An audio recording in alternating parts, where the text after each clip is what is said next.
Welcome to another edition of Turn 6 Garage, and we have another CU Outlander. This time, a fully loaded 4G64 2004 Outlander XLS.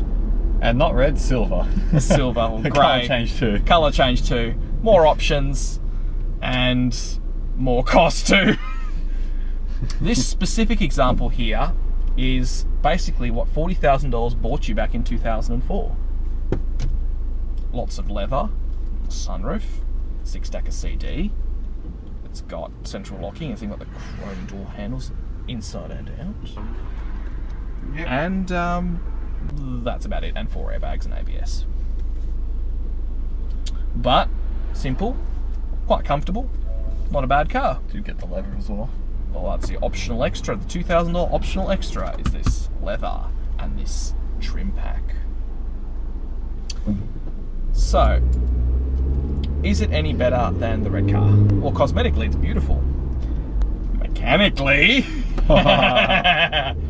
holy shit. Mechanically, this thing for 160,000 Ks was terrible. But that wasn't its fault. The engine is reliable if you maintain it by a mechanic who is competent, who can change a timing belt correctly.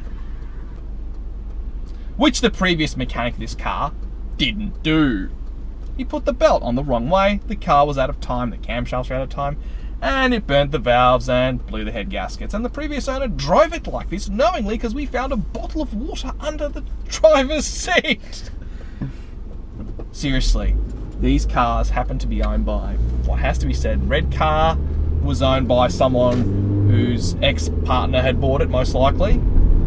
This car was owned by someone, I believe it was from the same family from you. It was on the numbers matching 2004 plates, but they treated it like shit, didn't maintain it, didn't do anything to it, and well, if it wasn't for us, it would be in the salvage yard somewhere. As a car, it's actually, now it's sorted out, it's a good car. It's actually not too bad. But, my word, it's been owned by what has to be said, a total dumpty.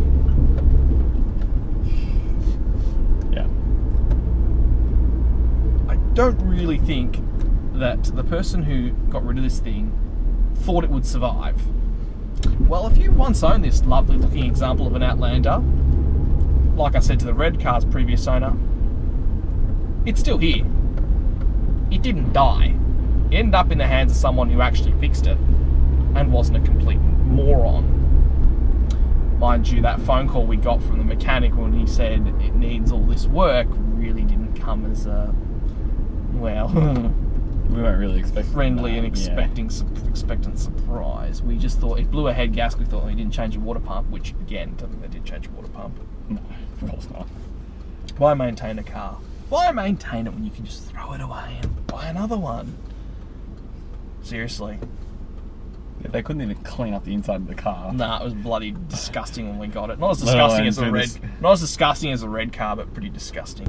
And again, the individual that owned this car, you really want to ask, why did you drive it with a timing belt that was out?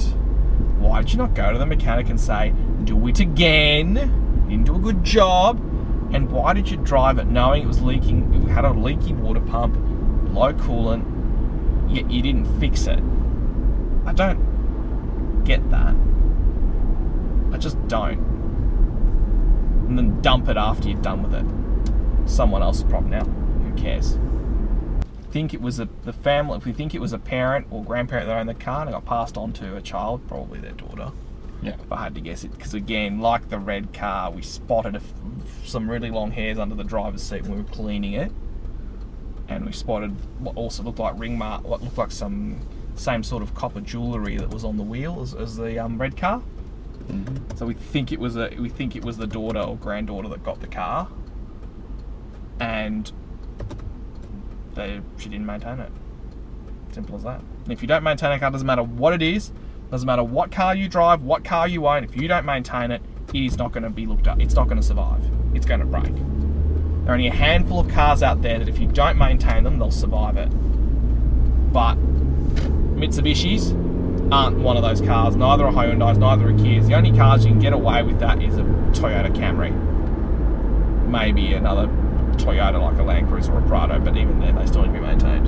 Yeah. You don't maintain a Toyota, they're probably more forgiving of it. But interference engines, Mitsubishis, no. You don't maintain them, they'll bite you. Same with the Hyundai, same with the Kia, same with the Nissan, same with the Mazda, same with all the Euros and all the American cars. Compared to modern SUVs, Nick, I like this one a bit more. I don't know why, it's more my cup of tea. There's no information overload everywhere. It's all buttons. It's all things I'm familiar with that I kind of like. It's a car. It's a simple car. Yep.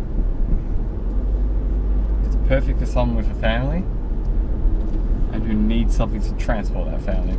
That's what you need. That's all you need. For 10 grand, it's 10.9 where this is at now. It's a solid car. And it's reliable. It's relatively fuel efficient. It's not a rubbish car. Well, this one at least isn't now. Wasn't when we bought it. Yeah. As a long distance cruiser, it was great.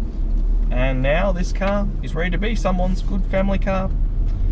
Long distance, that kind of thing.